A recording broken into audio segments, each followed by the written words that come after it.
Svetski dan autizma obeležava se 2. aprila već 15 godina. U Topoli danas u srednjoj školi Kralj Petar I 17 učenika plus 2-3 su prisustvovali radionici, to je treće po redu ako se ne varam. Da, danas imamo treću radionicu u nizu radionica koje se tiču inkluzivnog obrazovanja i podrške deci sa smetnjama u razvoju po jednom evropskom projektu. Današnja radionica je baš tematski onako se pogodila da pričamo o autizmu. Danas na 2. april, Svetski dan osoba sa autizmom, 17 dece, imali smo dva momka sa autizmom koja su prisustvovala radionici i ravnopravno učestvovala sa našim srednjoškolcima.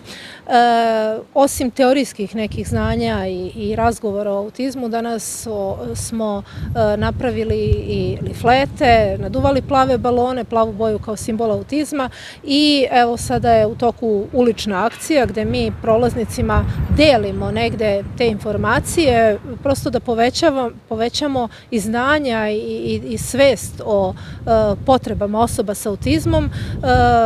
Naši srednjoškolci upravo na ulicama dele te liflete, dele plave balone i informišu sugrađane o čemu se radi.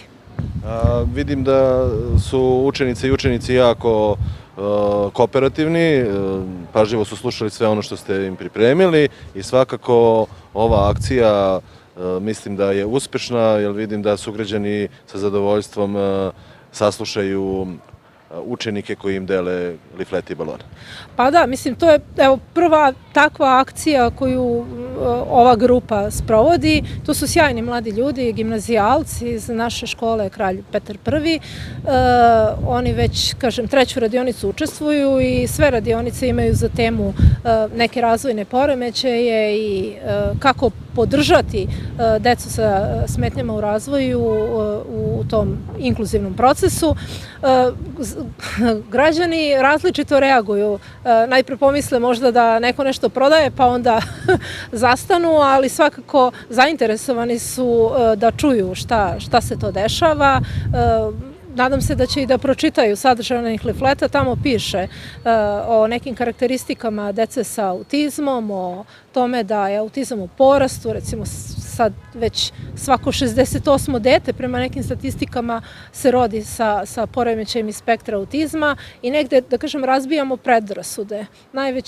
Najveći deo predrasuda ide iz neznanja i mi negde smo kroz taj mali informativni materijal pokušali da našim sugrađanima predočimo nekakve istine o osobama iz spektra autizma i da su to ljudi koji žive sa nama i da su to naši rođaci, naši braće, sestre, drugovi iz odeljenja, naši sugrađani prosto i da negde treba da svi zajedno rušimo te barijere.